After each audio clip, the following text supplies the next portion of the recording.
श्री हरि। गरुड़ पुराण सारोद्धार 8वां अध्याय भाग 5।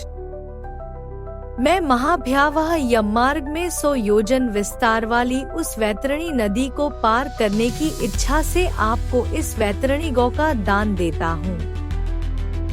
आपको नमस्कार हे वैतरणी धेनु। हे देवेशी, यमद्वार के महामार्ग में वैतरणी नदी को पार कराने के लिए आप मेरी प्रतीक्षा करना, आपको नमस्कार है। मेरे आगे भी गौएं हों, मेरे पीछे भी गौएं हों, मेरे हृदय में भी गौएं हों और मैं गौओं के मध्य में निवास करूं। जो लक्ष्मी सभी प्राणियों में प्रतिष्ठित है तथा जो देवता में प्रतिष्ठित है, वे ही धेनुरूपा लक्ष्मी देवी मेरे पाप को नष्ट करें।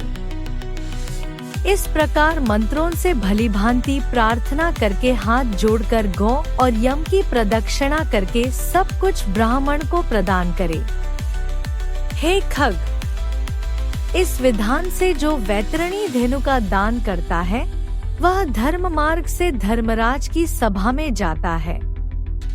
शरीर की स्वस्थावस्था में ही वैतरणी विषयक व्रत का आचरण कर लेना चाहिए और वैतरणी पार करने की इच्छा से विद्वान को वैतरणी गौ का दान करना चाहिए।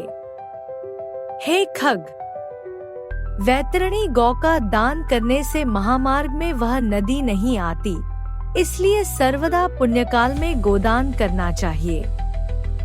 गंगा आदि सभी तीर्थों में, ब्राह्मणों के निवास स्थानों में, चंद्र और सूर्य ग्रहण के काल में, संक्रांति में, अमावास्या तिथि में, उत्तरायण और दक्षिणायन, कर्क और मकर संक्रांतियों में, विषुव अर्थात मेष और तुला की संक्रांति में, व्यतिपात योग में, युगादि तिथियों में तथा अन्यान्य पुण्यकालों में उत्तम गोदान देना चाहिए।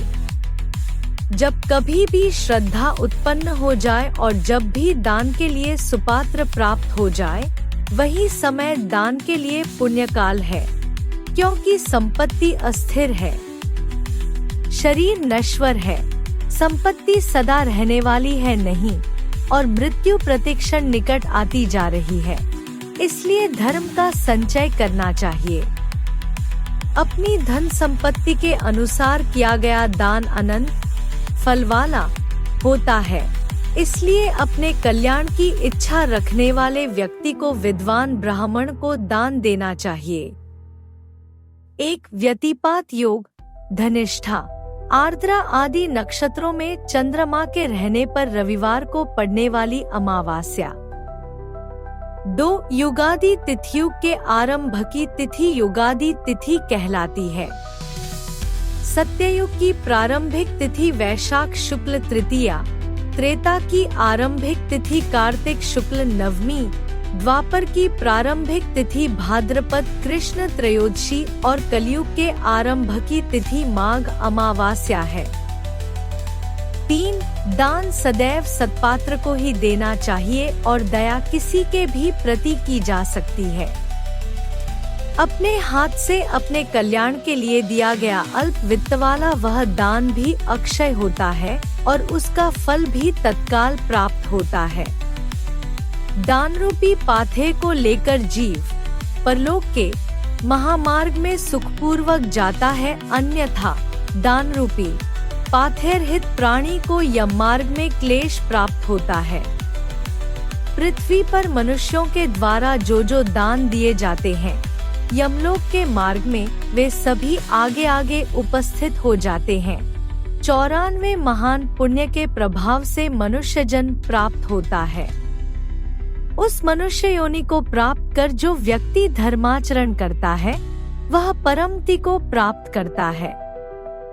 धर्म को न जानने के कारण व्यक्ति संसार में दोहक पूर्वक जन्म लेता है और मरता है। केवल धर्म के सेवन में ही मनुष्य जीवन की सफलता है।